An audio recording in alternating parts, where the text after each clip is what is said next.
Hey, everybody, this is Lorraine. And Jennifer? And this morning, we're going to talk about, are you where your customers are looking for you? Because the rules of search have changed and it's not really SEO anymore. It's still SEO, but it's not search engine optimization. Jen, what is it? It's search everywhere optimization. People are searching everywhere. I didn't come up with that, but I really, really like it. Absolutely. And I've been watching this trend. I want to say it was either Rand Fishkin or Neil Patel who coined the phrase originally. And when they first explained it, it made so much sense to me because, yes, people still go to Google. And that is still and is going to be for quite a while a primary authority. Yeah. But more and more, when people want information, they are going to other sources. They're going to chat groups on Reddit. They're going to chat GPT. Yeah. They're going to social media. Yeah. People are searching everywhere. And they always have. They've searched in different ways. And so that's why I really like that term. Even Neil Patel didn't come up with it. That's where we heard it from. Mhm. But he said somebody else came up with it. And so he wasn't quite sure where that came from. And what I really connected with, and I know you connected with it too for this reason, is a lot of the things you need to do in order to show up there were things that you and I were already doing. And so it wasn't much of a transition for us. I see a lot of other people kind of freaking out all over the place. Oh my God, I got to change this, I got to change that. And for us, it was like, okay, yeah. I mean, there were some things I changed. The truth of the matter is that the switch from SEO, well, it's still SEO, from search engine to search everywhere, has a lot more to do with the way you structure your content. It's you still need information on your website, Yep. but Still instead of front loading it with keywords, you need to front load it with the answers to the questions people have. Yep. And you make those H2s into actual questions and Mhm. then give the answer. And there's still a longer format. There's still a shorter format. Well, the shorter format is the new thing. Sometimes we're calling them FAQs, but we're putting them all on the same page, creating a Mhm. blog post, and we've got the long and we've got the short. In podcasting, there's a trick that a lot of podcasters use, and I've experimented with it sometimes. I don't do it as much anymore, but the podcast opens with a little preview snippet of what's inside. Yeah. And that is a way, as you're laying out your blog post, Yeah. that you can do a little teaser, maybe a paragraph, no more than a paragraph Correct. Yeah. of the very best, most relevant information in that blog post. And then you do the whole blog post. Yeah. That same teaser then gives you your metadata. It gives you your LinkedIn summary that's going to link to the full article. Yep. And it really has a lot of mileage. Yep, yep, I agree with that. I do all that and link back to the blog post. That's all about that in case, they're on a podcast and they want to watch and read, or if they're on Mhm. YouTube and they want to listen and read, like I'm Oh, pulling yeah. it across there. Yeah. I, that is one of the places that I really like ChatGPT. I will take my blog post, I will take my interview, and I'll give it to ChatGPT and say, give me a great teaser paragraph. Yeah. Read this and pull out the most relevant, the most action oriented, whatever it is I'm trying to achieve on the page, and put that there. And the benefit of that is if you structure it correctly and you're like, okay, I want this paragraph to show up in search. I want search engines to grab it. I'm going to the search engine or I'm going to the search tool and I'm saying, tell me what you want to hear. Yeah. There's some things that I've changed. So I never really paid attention to schema markup that Mhm. much. And so I've been doing that more, FAQs, Mhm. how-tos, local blog, like all the schema markup. That was something new for us. I really haven't done a whole lot of focusing on like brand mentions. And so we've been getting into that a little bit.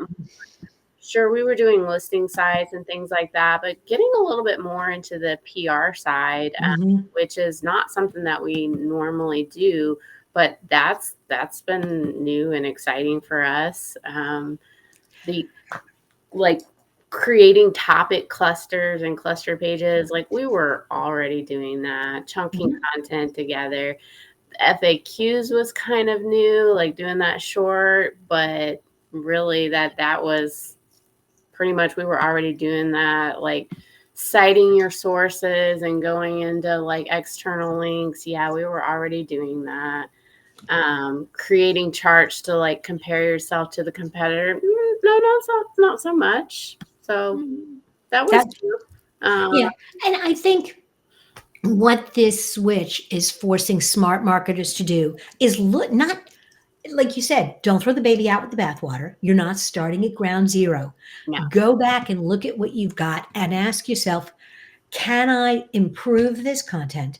Can I make it more relevant for the way search is being done today? And here's the best part.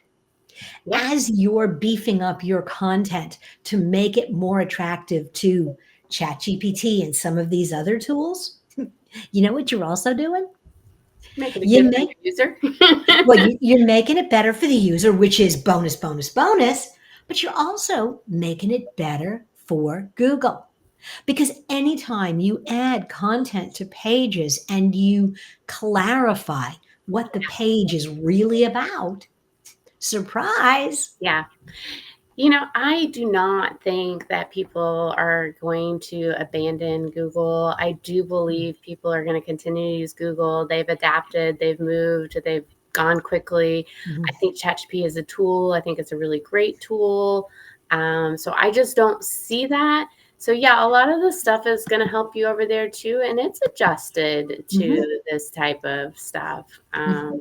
Ab- Yeah, if you're answering customer questions, the truth is you are still using relevant keywords. You are still using the word. I mean, unless you're a complete idiot, you're using the language and the words that your yeah. customers would be using to describe you. Yeah, but these like junk ways that people were before, where they were creating a page with just that keyword on it and not Mhm. much of anything else, that was junk to begin with. Mhm. Sure, it worked at the time, but it's not going to work now. And I'm great. Well, you know what? I mean, on the one hand, you say it worked. Well, it got people to your website. Woohoo! Yeah, that don't mean anything. Like But it, did they do anything? Did they stay? Did they fill out a form? Did they pick out no, none of no, that. and that's why not all traffic is created equal. Like Mm-mm. you can rank for stuff and show up for stuff, but if it doesn't get the job done, you've got to be a real marketer. And so that's why we liked this, because this is all about being in different places and not putting all your eggs in the same basket, because your consumer and your audience that you're trying to get to is in different places. Absolutely. I was thinking about, this and I apply it. I've been doing a lot of experimental cooking lately and I look for recipes. Mhm. I will go to Google because Google will pull up real recipes with photographs. And then I Right. can look at the photo and go, that's kind of what I want to do. Then I can go over to ChatGPT and ask for variations on the recipe. I don't want this recipe to be this spicy. I want to use this meat instead of that meat.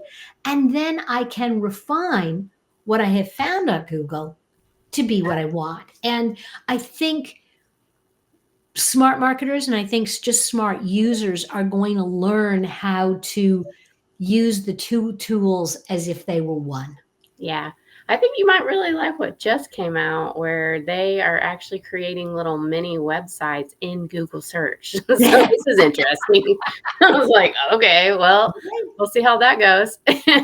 You know what? Absolutely. I will look at it and figure out how it fits because that's how you stay relevant as a marketer Yeah. is you are I think you have your core values. I mean, my core value has always been content. It has always been answering customer questions and creating the ultimate customer experience. Yeah.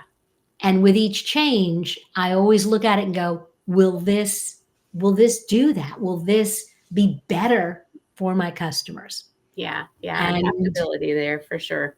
Search Everywhere has done it. Yeah. Social media we were already doing, Mhm, but I've increased it over the years here. mhm.